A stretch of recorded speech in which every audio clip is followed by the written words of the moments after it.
What is poetry? Well, the poem we're going to read today tries to tackle that question, which is, in poetry, a really old question, and we'll get to that in just a moment.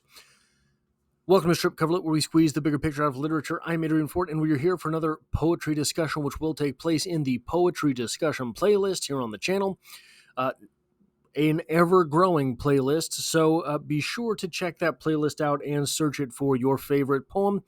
The poem in question today is known as Ars Poetica, but it's the Ars Poetica by Archibald Macleish, and it reads as such.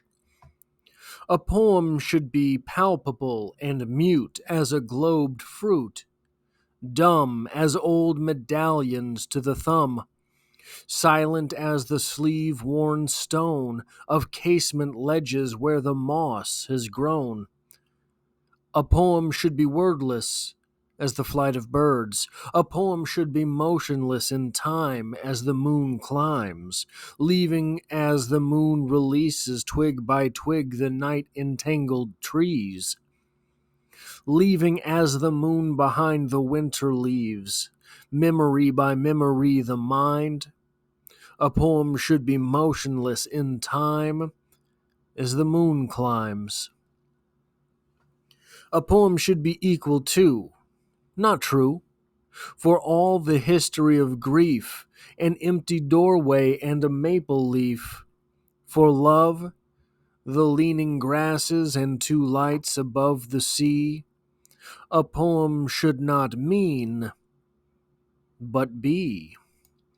So this, I think, is an important phrase. A poem should not mean but be. And this is an important phrase, Ars Poetica. Taking them in reverse order as we noted them, but in actual order of their appearance, Ars Poetica, or The Art of Poetry, is a poem written by Horace in 19 BC, in which he advises poets on the art of writing poetry and drama. The Ars Poetica has exercised a great influence in later ages on European literature, notably on French drama, and has inspired poets and authors since it was written. Although it has been well known since the Middle Ages, it has been used in literary criticism since the Renaissance. So our poet here is channeling something which is ancient as the art form itself, or nearly there so. But that final phrase, a poem should not mean but be. What does this phrase even mean? What does this phrase mean on the page? It reminds me of the objective correlative, and I've stolen both of these from Wikipedia, so give them the credit. The objective correlative, the theory of the objective correlative as it relates to literature, was largely developed through the writings of the poet and literary critic T.S. Eliot, who is associated with the literary group known as the New Critics.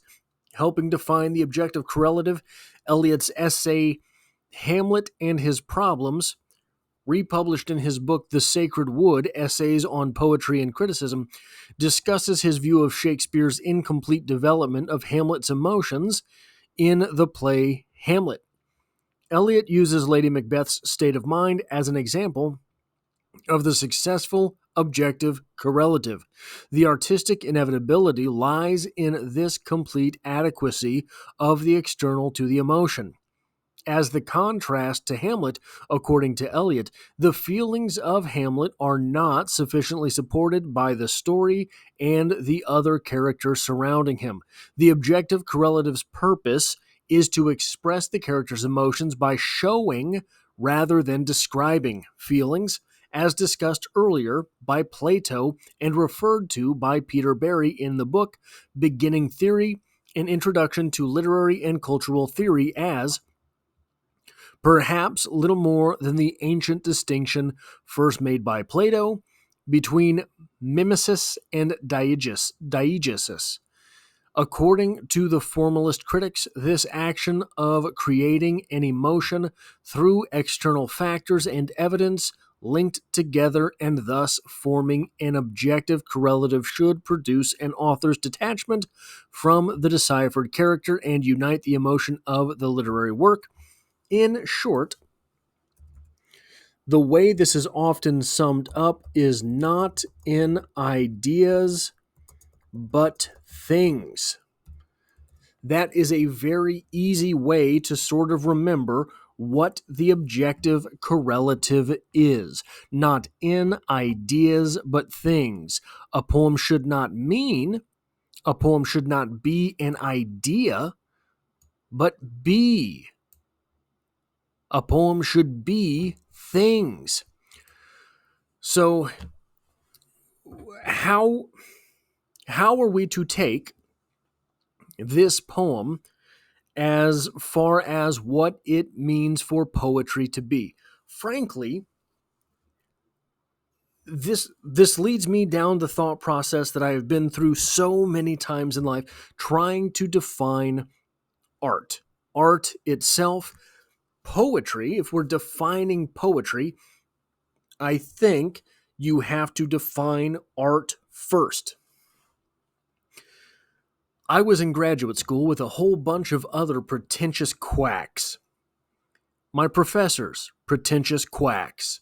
Some of the people I knew online, pretentious quacks. One of the people that I knew online, I had posted on, I believe it was Facebook at the time, no longer on Facebook. What is art? I just asked the question. One of these pretentious quacks that I knew at the time was a professor, but not my professor. She was the type of professor that gets on social media and just talks garbage on all of her students all the time. Her answer, as pretentious as she was to say, I believe that art is just that which invokes emotionality. So, being as pretentious as she was, I knew, and I'm pretentious too, but I knew one way I could really hammer this home, that emotion has very little to do with art, was to use sports. And I said, well, the Kansas City Chiefs invoke a great deal of emotionality in me. Are the Kansas City Chiefs art? Is football art? Silence from the other end. Now, I believe that what art is difficult. But here's what it is. Art is that which is to be interpreted by the audience. If it is not to be interpreted, it is not art. If the interpretation is one set thing, it is propaganda. If the interpretation is not to be interpreted, it is simply history or news or reporting or facts. Art is that which is to be interpreted. A novel to be interpreted, a movie to be interpreted. If you, as the creator, say there is only one right way to interpret this work, it becomes propaganda. If you say there is no interpretation to be had here by anyone for any reason, then it's not art, it's not propaganda, it's history. At that point, we get to move forward and ask, what is poetry? What is poetry itself? Well, I'm sorry. I don't think I have an answer for that. As much as it pains me, I do not have a direct answer for that. As much thought as I have put into this, and I have, someone who has 500 plus poetry discussions on the internet, someone who has made thousands of videos about literature, has definitely thought about this. I don't know how to define poetry itself. I have a series on the channel about that very question. What is poetry?